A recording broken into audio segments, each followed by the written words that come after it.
El gobierno estadounidense confirmó la muerte de 3 presuntos narcoterroristas en un nuevo ataque perpetrado contra una presunta embarcación que transportaba droga hacia Estados Unidos. El presidente Donald Trump afirmó que no descarta la opción de realizar acciones militares contra el narcotráfico en Venezuela. Además, criticó fuertemente al gobierno de Nicolás Maduro, acusándolo de enviar pandilleros, narcotraficantes y drogas hacia Estados Unidos, lo cual considera inaceptable. El secretario de Estado Marco Rubio dijo el lunes que Estados Unidos le dará un apoyo inquebrantable a Israel en la guerra en Gaza y pidió la eliminación del movimiento islamista armado Hamas en el marco de su visita oficial a Jerusalén. Menos de una semana después de la denunciada incursión con drones de Rusia sobre el territorio polaco, Rumania denunció este lunes que aviones no tripulados violaron su espacio aéreo. El gobierno local condenó las acciones irresponsables de Moscú que los llevaron a desplegar aviones de combate.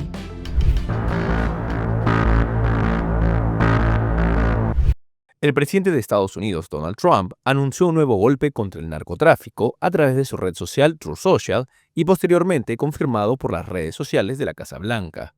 Según las palabras de Trump, la información de inteligencia asegura que el golpe fue contra criminales venezolanos que se encontraban en aguas internacionales. Esta mañana, bajo mis órdenes, las fuerzas militares de Estados Unidos llevaron a cabo un segundo ataque cinético contra cárteles de narcotráfico y narcoterroristas, identificados positivamente y extraordinariamente violentos. Esto en el área de la responsabilidad del Comando Sur. El ataque ocurrió mientras estos narcoterroristas venezolanos confirmados se encontraban en aguas internacionales transportando narcóticos ilegales, un arma mortal que envenena a los estadounidenses con destino a Estados Unidos. Estos cárteles del narcotráfico extremadamente violentos representan una amenaza para la seguridad nacional, la política exterior y los intereses vitales de Estados Unidos. El ataque resultó en la muerte de 3 terroristas varones en combate. Ningún miembro de las Fuerzas Armadas de Estados Unidos resultó herido en este ataque. Atención, si transportas drogas que pueden matar a estadounidenses, los estamos cazando.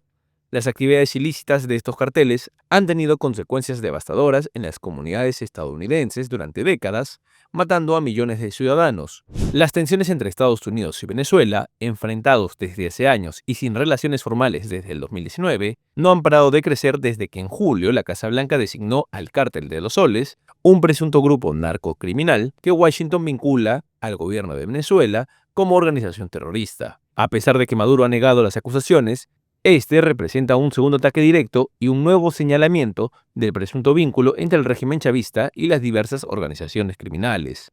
En respuesta, Venezuela anunció la movilización de milicias y el lunes Maduro dijo que en total ya se habían desplegado 2.5 millones de efectivos entre militares y milicianos. Este sábado el gobierno venezolano denunció un incidente que eleva aún más la tensión entre Estados Unidos y Venezuela. Según Caracas, un destructor estadounidense abordó de manera ilegal una pequeña embarcación venezolana con 9 pescadores que faenaban en aguas territoriales autorizadas. De acuerdo con el comunicado oficial, 18 efectivos de la Marina de Estados Unidos, armados con fusiles, ocuparon el bote durante 8 horas, impidiendo que los tripulantes se comunicaran con sus familias. El canciller Iván Gil aseguró que la Fuerza Armada Nacional Bolivariana monitoreó el incidente minuto a minuto con medios aéreos y navales, acompañando a los pescadores hasta su liberación. La República Bolivariana de Venezuela denuncia que este viernes 12 de septiembre, el buque venezolano Carmen Rosa, tripulado por 9 humildes pescadores atuneros, que navegaba a 48 millas náuticas al noreste de la isla La Blanquilla, en aguas pertenecientes a la zona económica exclusiva venezolana, fue asaltado de manera ilegal y hostil por un destructor de la Armada de los Estados Unidos, el USS Jason Dunham, siglas DDG-109, equipado con potentes misiles de crucero y tripulado por marines altamente entrenados.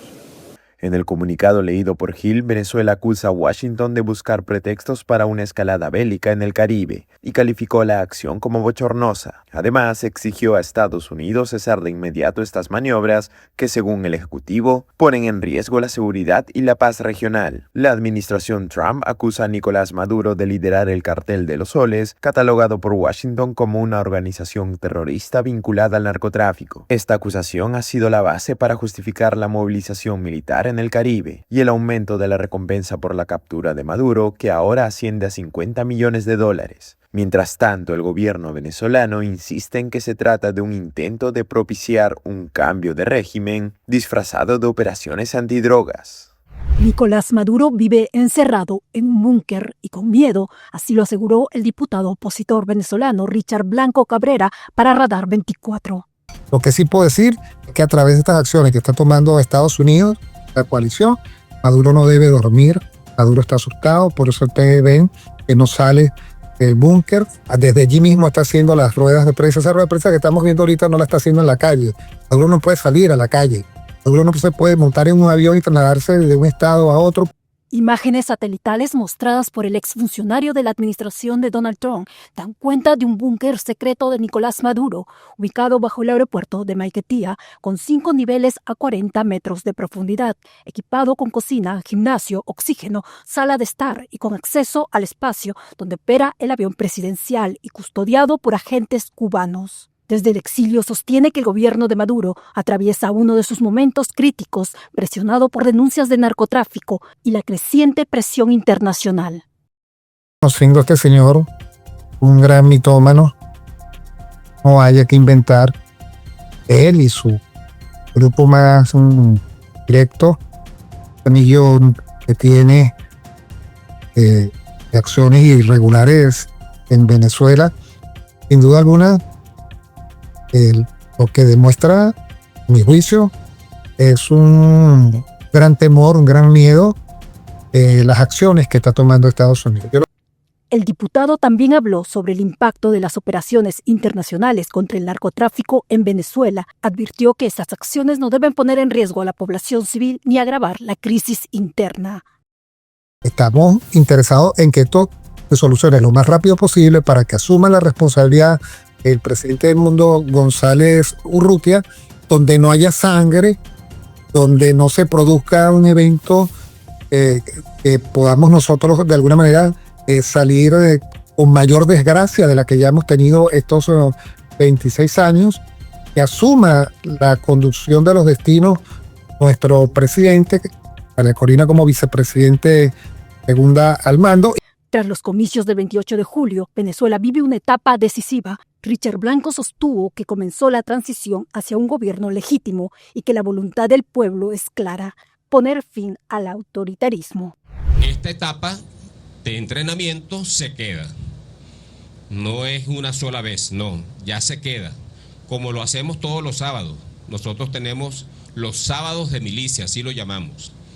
Sábados de milicia porque nos incorporamos todos, milicia bolivariana con Fuerza Armada Nacional Bolivariana. Entonces toda esta etapa se queda ya prendada allí, fijada allí. Todos los sábados los nuevos ingresos estarán recibiendo la instrucción que le corresponde.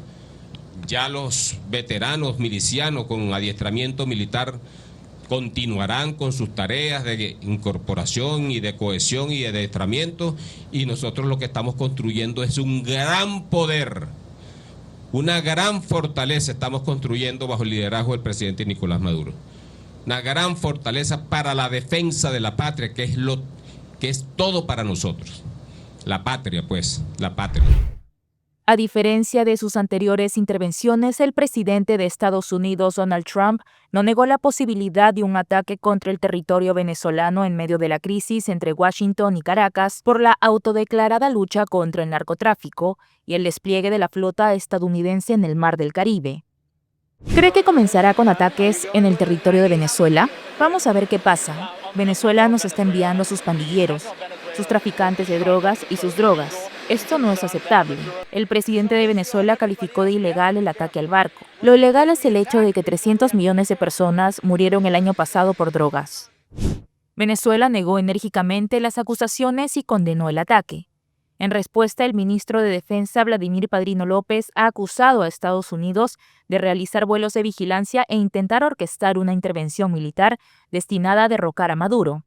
Asimismo, las autoridades chavistas indicaron el sábado que un destructor estadounidense interceptó a una embarcación venezolana en la que se desplazaban supuestamente 9 pescadores en la zona económica exclusiva de Venezuela. Ese hecho se sumó al aumento de operaciones de inteligencia y patrullaje militar en aguas nacionales. Como respuesta, Caracas dispuso la movilización de buques y el alistamiento de milicianos, además de anunciar el refuerzo de las 5 regiones costeras.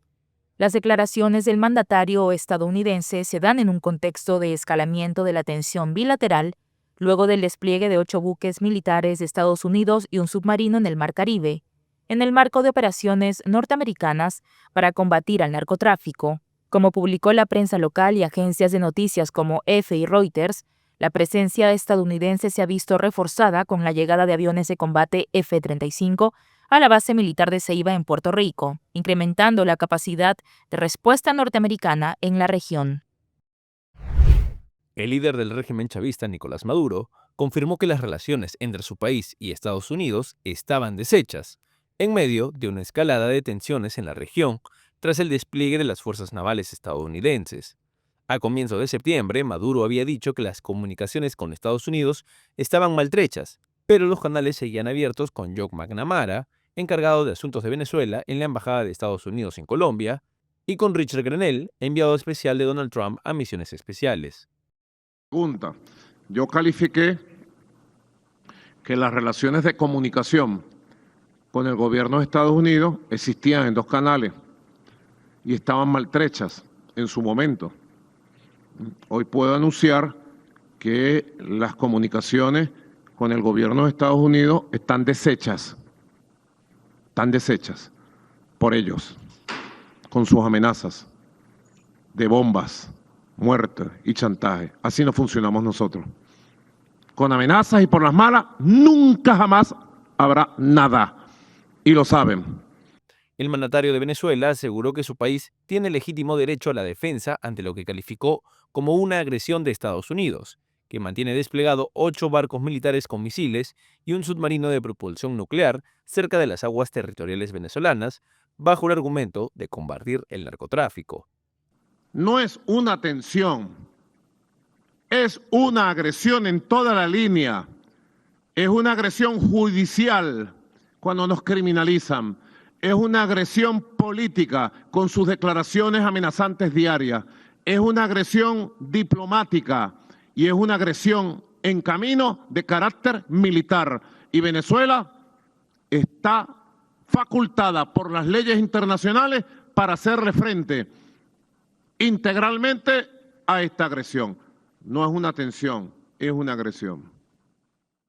Las tensiones entre Estados Unidos y Venezuela, enfrentados desde hace años y sin relaciones formales desde el 2019, no han parado de crecer desde que en julio la Casa Blanca designó al Cártel de los Soles, un presunto grupo narcocriminal que Washington vincula con el gobierno de Maduro, como una organización terrorista. El régimen ha negado estas acusaciones, pero semanas después, Estados Unidos anunció el despliegue de numerosos buques de guerra en el Caribe y América Latina, en una operación contra los cárteles y el narcotráfico.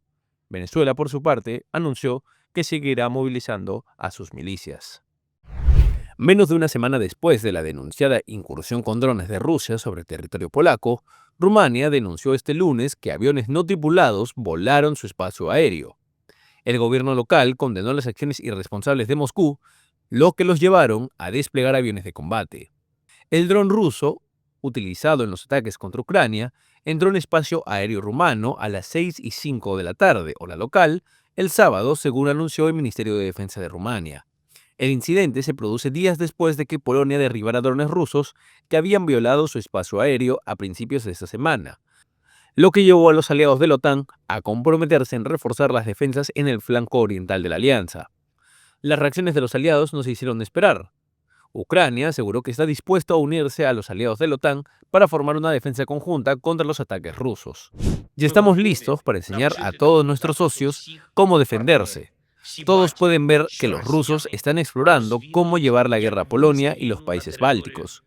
el ejército ruso también está probando a Rumania. Por supuesto, la OTAN tiene misiles Patriot, otros sistemas y potentes aviones de combate, pero en Ucrania tenemos soluciones mucho más económicas, masivas y sistemáticas contra los drones rusos, Shahev y Gerbera. Es importante no perder tiempo. En tanto, Kaja Kallas, alta representante de la Unión Europea para Asuntos Exteriores y Política de Seguridad, condenó la violación del espacio aéreo rumano como otra inaceptable infracción de la soberanía de un Estado miembro de la Unión Europea. Por su lado, la presidenta de la Comisión Europea, Ursula von der Leyen, denunció que el incidente del sábado en Rumania se trató de una violación flagrante sobre la soberanía europea. La incursión de Rusia en el espacio aéreo rumano constituye una vez más una violación flagrante de la soberanía de la Unión Europea. Esta escalada imprudente y continua amenaza la seguridad regional, afirmó. El secretario general de la OTAN, Mark Rutte, anunció este viernes una nueva iniciativa militar bautizada con el nombre Centinela Oriental, con la que busca reforzar la defensa del flanco aéreo oriental de la alianza tras la invasión del espacio aéreo polaco por parte de drones rusos del pasado miércoles.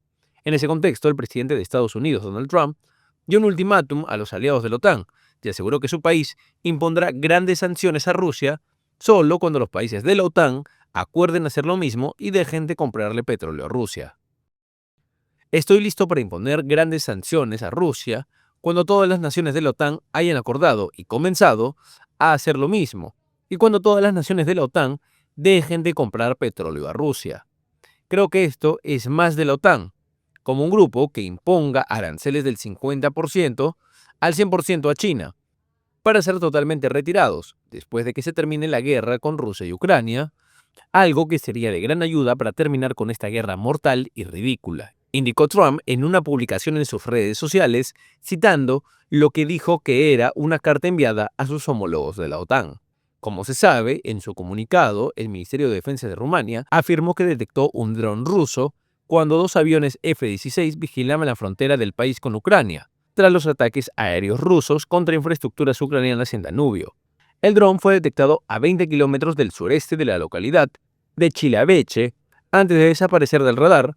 Sin embargo, no sobrevoló zonas pobladas ni supuso ningún peligro inminente.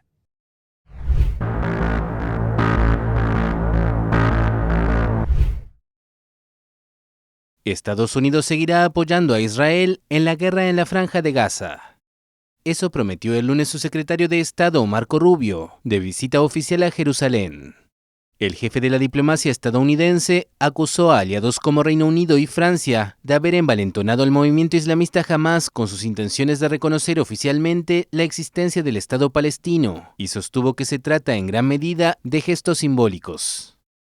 El pueblo de Gaza merece un futuro mejor, pero ese futuro mejor no puede comenzar hasta que Hamás sea eliminado. Ese mejor futuro y ese tipo de paz no serán posibles hasta que se libere a todos los rehenes. Y eso es en lo que seguimos centrados. Eso es lo que el presidente quiere que suceda. Y pueden contar con nuestro apoyo inquebrantable y compromiso para que esto se haga realidad.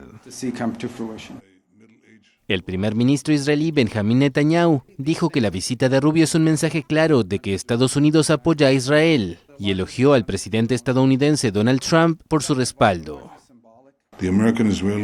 La alianza entre Estados Unidos e Israel nunca ha sido tan fuerte como ahora y el presidente ha sido un líder mundial excepcional. Realmente está transformando el mundo para mejorarnos a todos. Y puedo repetir una vez más lo que he dicho una y otra vez. Es el mejor amigo que Israel ha tenido nunca en la Casa Blanca. Las conversaciones para terminar con la guerra se complicaron la semana pasada, cuando la administración Trump fue sorprendida por un bombardeo israelí en Qatar, que tenía como blanco a dirigentes de Hamás que debían examinar una nueva propuesta estadounidense de alto al fuego en la Franja de Gaza.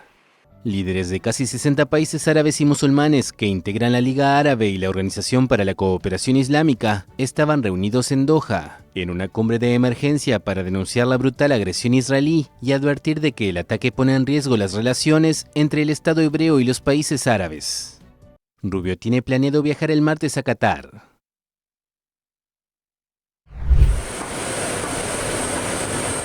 El secretario de Estado estadounidense Marco Rubio llegó el domingo a Israel. El primer ministro israelí Benjamin Netanyahu afirmó que la visita del jefe de la diplomacia de Washington evidencia lo fuertes que son las relaciones entre ambos aliados. Bajo el mandato del presidente Trump, el secretario Rubio y todo su equipo, esta alianza es más fuerte que nunca. El viaje se produjo pese a que el presidente Donald Trump se mostró molesto por el bombardeo israelí del martes contra líderes del movimiento islamista palestino en Qatar, un aliado de Washington. Este ataque sin precedentes tenía como objetivo a dirigentes de Hamás reunidos en un complejo residencial en pleno centro de Doha, capital de ese estado mediador en las negociaciones para un alto al fuego en la Franja de Gaza. Antes de su llegada, Rubio dijo que el bombardeo no va a cambiar la naturaleza de la relación de Estados Unidos con Israel, pero admitió que tendría que hablar de ello y del impacto que tendrá. Mientras tanto, el primer ministro de Qatar instó el domingo a la comunidad internacional a dejar de usar el doble rasero y a sancionar a Israel por todos los crímenes que ha cometido. Israel debe saber que la guerra de exterminio en curso a la que está siendo sometido nuestro hermano el pueblo palestino, cuyo objetivo es expulsarlos de su tierra, no va a funcionar por muchos argumentos que se invente para justificarla. Desde que empezó la guerra en Gaza el 7 de octubre de 2023, Israel diezmó a los líderes de Hamás y juró destruirlo y expulsarlo del territorio palestino, gobernado por los islamistas desde 2007.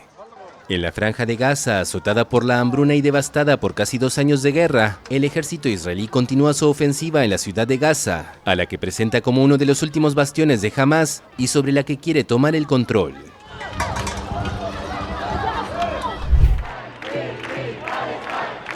El presidente del gobierno español, Pedro Sánchez, volvió a defender las protestas pro-palestinas durante la vuelta. El domingo, decenas de miles de manifestantes impidieron la finalización de la última etapa de la prueba ciclista, al invadir el recorrido de los deportistas en el centro de Madrid. El dirigente socialista, que ha hecho de la causa palestina una de sus prioridades, consideró el lunes que hasta que no cese la barbarie, ni Rusia ni Israel deben estar en ninguna competición internacional. Sentimos, como dije ayer, una profunda admiración y respeto por nuestros deportistas, por los ciclistas de la Vuelta Ciclista a España. Por eso se puso ayer su seguridad por delante de cualquier otra cuestión. Pero también sentimos un inmenso respeto y una profunda admiración por una sociedad civil española que se moviliza contra la injusticia y defiende su idea de forma pacífica. El director de la competición aseguró el lunes que las protestas contra la presencia del equipo Israel Premier Tech deberían haberse celebrado sin alterar la carrera. Y aclaró que el derecho de admisión y de participación es responsabilidad de la Unión Ciclista Internacional. Creo que pocos comentarios son necesarios con respecto a lo que vimos ayer. Las imágenes hablan por sí solas. Yo creo que es absolutamente inaceptable. El episodio del domingo generó fuertes críticas procedentes de la oposición de derecha. Alberto Núñez Feijóo, líder del Partido Popular, acusó al gobierno de haber permitido e inducido la no finalización de la vuelta, una situación que calificó de ridículo internacional, televisado en todo el mundo.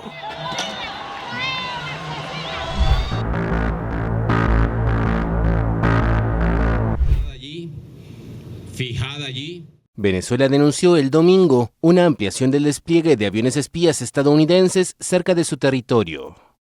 El ministro de Defensa, Vladimir Padrino López, aseguró, por ejemplo, que la noche del sábado se detectaron aviones tanqueros que suministran combustible a las aeronaves espías RC-135. Eso siempre ha ocurrido, solo que ahora pasaron a un patrón de diurno a hacerlo de noche y de madrugada. Y a triplicar en agosto las operaciones de inteligencia y de exploración contra la República Bolivariana de Venezuela. El sábado, Caracas denunció que militares estadounidenses que forman parte de la tripulación de un buque destructor retuvieron por 8 horas a una embarcación atunera que navegaba en aguas del Caribe venezolano. Washington acusa al presidente Nicolás Maduro de supuestos nexos con el narcotráfico y justifica la presencia de sus fuerzas militares en el Caribe como parte de la lucha antinarcóticos. Venezuela denuncia el despliegue estadounidense como una provocación. En respuesta a las acusaciones de Polonia y Rumania de presuntas incursiones con drones rusos, el Kremlin, a través de su portavoz Dmitry Peskov, afirmó que la OTAN está en guerra con Rusia. Esto es obvio y no hace falta ninguna prueba adicional, subrayó Peskov, quien acusó a la organización militar liderada por Estados Unidos de prestar apoyo directo e indirecto al régimen de Kiev. Asimismo, las autoridades rusas han afirmado que la incursión de un dron en el espacio aéreo de Rumania durante la jornada del sábado fue una provocación de Ucrania. Ante la falta de confirmación objetivas sobre la nacionalidad del aparato, la protesta fue rechazada por ser inverosímil e infundada, señaló Peskov, antes de destacar que todos los hechos indican que en realidad se trató de una provocación por parte del régimen de Kiev. Asimismo, Peskov subrayó que Ucrania intenta de forma desesperada y por todos los medios implicar a otros estados europeos en esta peligrosa aventura militar contra Rusia, debido a que teme un inminente colapso militar y una rendición de cuentas por los crímenes que está cometiendo contra el pueblo ruso y ucraniano. Con estas palabras, recogidas por la agencia de noticias rusas TASS, el portavoz del Kremlin quiso responderle al ministro de Exteriores de Polonia, que durante el fin de semana había dicho que la entrada de una veintena de drones rusos detectada el pasado miércoles en espacio aéreo polaco era un intento de Rusia de poner a prueba a la OTAN sin iniciar una guerra. A la incursión rusa en los cielos polacos le siguió el pasado sábado otra de Rumania, también socio de la OTAN. Los aviones de combate de ese país detectaron un dron en la frontera con Ucrania y lo siguieron hasta desaparecer del radar.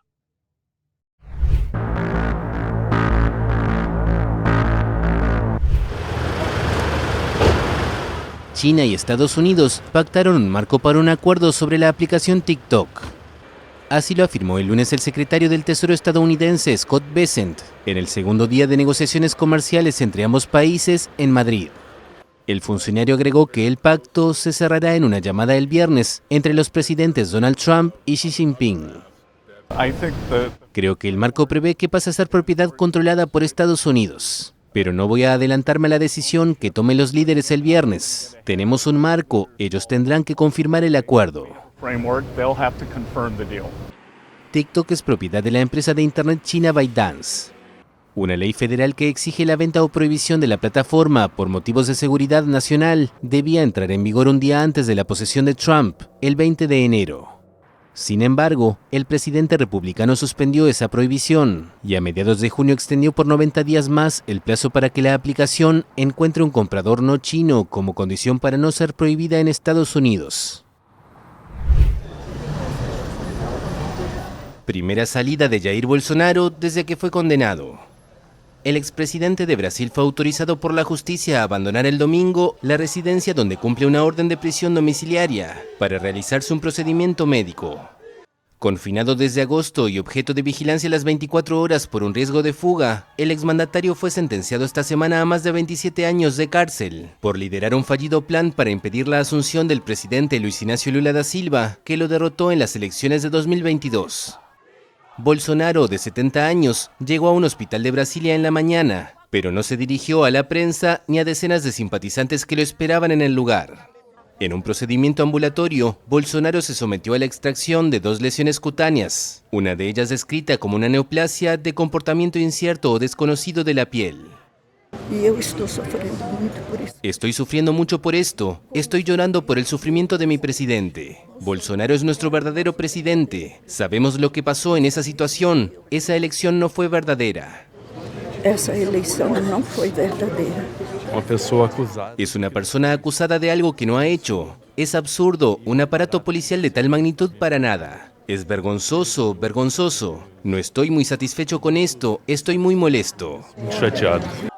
Principal líder de la derecha en Brasil, el exmandatario se dice víctima de persecución y su defensa ha anunciado que apelará el fallo de la Corte Suprema, incluso en instancias internacionales. La Corte debe estudiar los recursos que interponga su defensa antes de enviar a prisión a Bolsonaro, que podría solicitar cumplir su pena en casa, alegando razones de salud.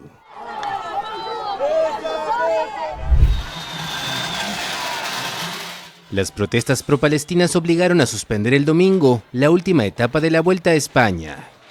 Los manifestantes acabaron invadiendo el trazado de los ciclistas en Madrid, lo que llevó a la organización a decretar el fin de la carrera a 50 kilómetros de la capital. Por muy importante que para algunos sea la Vuelta Ciclista a España, es mucho más importante lo que está sucediendo en Gaza. Están matando a seres inocentes, a niños, a embarazadas, a todo un pueblo. ¡No es una guerra! ¡Es un genocidio! En un país donde la causa palestina es muy popular, la prueba ha sido escenario de manifestaciones por la participación del equipo Israel Premier Tech.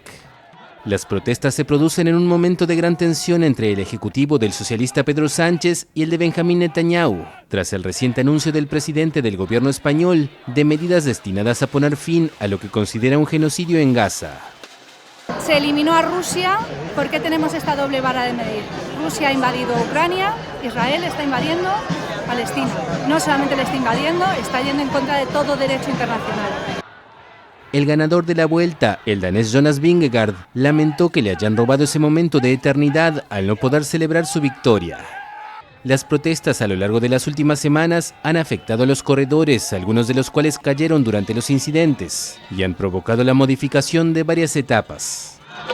Hay que entender que esto es deporte, hay muchos padres de familia trabajando para darle de comer a sus hijos, los deportistas, los mecánicos, los conductores de autobús, la organización, o sea que lo veo fatal. Aquí hay gente preparada de mucho tiempo entrenando para conseguir una cosa y para ganar una Vuelta a España. Y aquí hay unas personas que están protestando por unas cosas, ya sea por sus ideas o por lo que sea, lleven razón, no la lleven, porque cada uno tenemos nuestras ideas, pero esto es una prueba deportista. Y en una prueba deportiva no se debe pasar esto. El domingo, antes de los incidentes de la tarde, Pedro Sánchez había expresado su admiración y orgullo por los manifestantes. Estas declaraciones llevaron al líder del opositor Partido Popular, Alberto Núñez Feijóo, a acusar al mandatario de haber alentado los incidentes, ante lo que calificó como un ridículo internacional. Luego de la suspensión, la vicepresidenta segunda del gobierno español, Yolanda Díaz, estimó que Israel no puede participar en ningún evento mientras siga cometiendo un genocidio. El ministro de Relaciones Exteriores de Israel, por su parte, reaccionó calificando a Sánchez de vergüenza para España.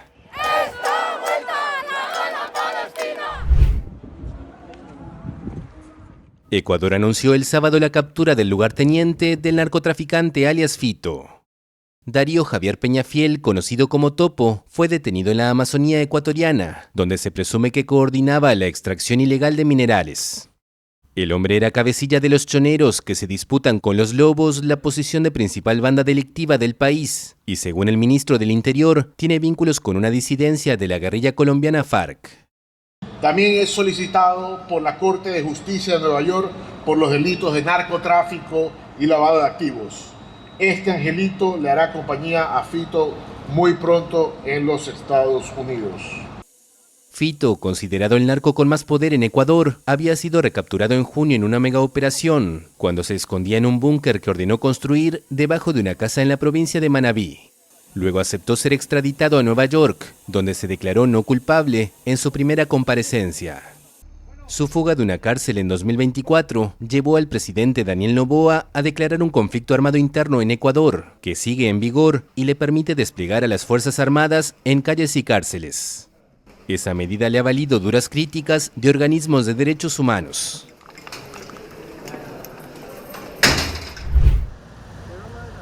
Pasaron más de 50 años desde la masacre Bloody Sunday o Domingo Sangriento, ocurrida el 30 de enero de 1972 en Londonderry, Irlanda del Norte, cuando paracaidistas británicos abrieron fuego contra una manifestación pacífica de militantes católicos, causando 13 muertos. Hasta ahora ningún soldado había sido juzgado por ese episodio, que hizo que muchos jóvenes católicos se enrolaran en el IRA, Ejército Republicano Irlandés, un grupo paramilitar opuesto a toda presencia británica en la isla de Irlanda. Más de 5 décadas después, un tribunal de Belfast abrió el lunes el proceso contra un ex soldado británico acusado de asesinato en el primer juicio contra un militar por la masacre. Hoy es un día crucial en nuestra lucha por asegurar justicia para nuestros seres queridos que fueron asesinados en el Domingo Sangriento. Nos ha llevado 53 años llegar a este punto y hemos luchado contra todas las adversidades para llegar aquí. Recién en 2010 se reconoció oficialmente la inocencia de las víctimas, algunas de las cuales fueron alcanzadas por la espalda o incluso cuando estaban en el suelo y agitaban un pañuelo blanco. Se estima que el proceso durará varias semanas.